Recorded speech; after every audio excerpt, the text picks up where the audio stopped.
Hey, entrepreneurs, today I want to talk to you about the danger of novelty. So there's this tendency for us to think that whatever is new, the cutting edge business book, the thing that's the secret sauce that no one's ever heard of before, that's the answer to get us towards our goals faster. But if you have goals you're serious about, I challenge you to remember that we're attracted to novelty because the novelty feels exciting. And it's not necessarily because it's a proven system that's really going to allow you to achieve your goals. In fact, what's more likely is that it's going to slow you down in getting to your goals, compared to taking a concept that's a bedrock foundational productivity concept, something that allows you to reach your goals faster, that's been known for 70 or 100 years and was in an old business book, is tried and true. People are still reading that business book today because it's been proven. It's so powerful, it works.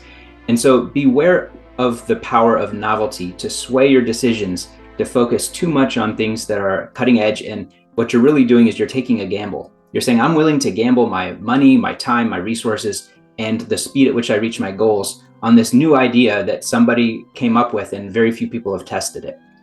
And I do understand sometimes you're going to stumble across some really cool new ideas and you're going to have this cutting edge advantage from being a first mover. However, you want to make sure that you use the barbell strategy, just referencing that concept from Nassim Taleb, where you have some of your investments in like the standard tried and true blue chip stock, and then you take a smaller portion and you bet it on very low probability of success, probably just going to lose it. But if you do win, you can reach your goals much faster. But it's a small enough amount that it never destroys you.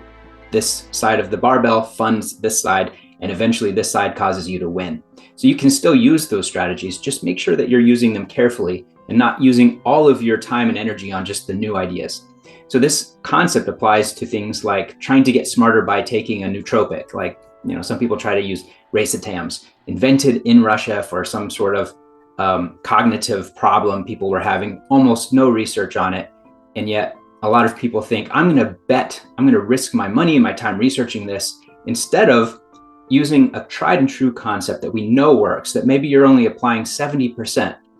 But if you could just close that gap, if you could go from using that tried and true concept in your business from 70% to 100%, and you can close that gap, that's a known strategy for improving the speed at which you reach your goals with far less risk, far less betting the farm on some idea that nobody really even knows if it works. So the concept here is, don't try to get smarter by taking a nootropic when there's proven ways to get smarter by just using mental models, like compounding, for example. I'm sure you're familiar with the idea of compounding with money, that you can't beat someone that's been compounding for 20 years, not losing money and always just having that money churn back into the same investment. It's just astronomical what happens over time because of compounding.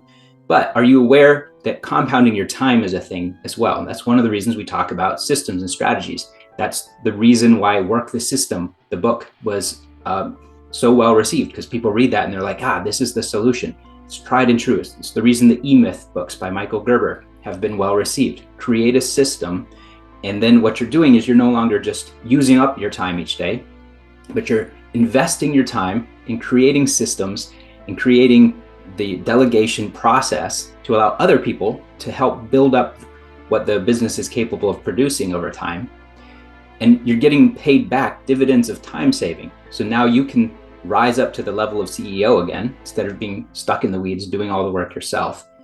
And that process of investing for compounding time is what turns companies into Amazon, for example. Jeff Bezos is not doing all the coding himself. He's not even the CEO anymore. The company can run itself, and yet it's still producing cash flow for him, right? So that's an example of investing your time in a way that has compounding returns. So that's a mental model that you might be somewhat using. And I'm encouraging you to say, all right, if I'm looking for new strategies to meet my goals faster, instead of looking for the cutting edge new stuff that's unproven, that might or might work, might or might not prove itself to be effective over the next 3 years, use the stuff that is tried and true, that you haven't fully implemented yet. It's there, you know it works, but because we're so attracted to novelty, we ignore that because it feels boring. But those are often the foundations that allow you to succeed. Another example of just using a mental model to try to reach your goals faster is just that concept of bottlenecks. looking for the bottleneck, which is always changing, right? You solve a bottleneck and now a new one appears.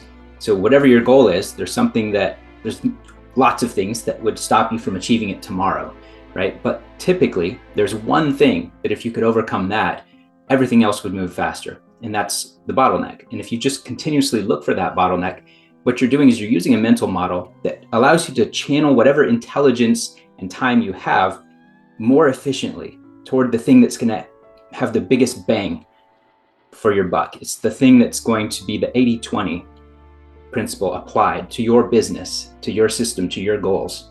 So beware of failing to reach your goals because of the allure of novelty. My challenge to you this week is to ask yourself, what basic concepts do I already know about productivity that I have not fully implemented? Maybe I've sort of dabbled in it, used it a little bit, but what could I pull back from trying to do new things, trying to discover my own strategies and betting on these unknowns? How could I pull back a little bit so that I can reinvest in things that are more of a certain sure bet, going to help me achieve my goals faster, but not novel? And how can I, by overcoming that human bias towards novelty, achieve my goals faster than my peers who are stuck chasing after whatever seems new and exciting, the shiny object of the week? Talk to you again soon.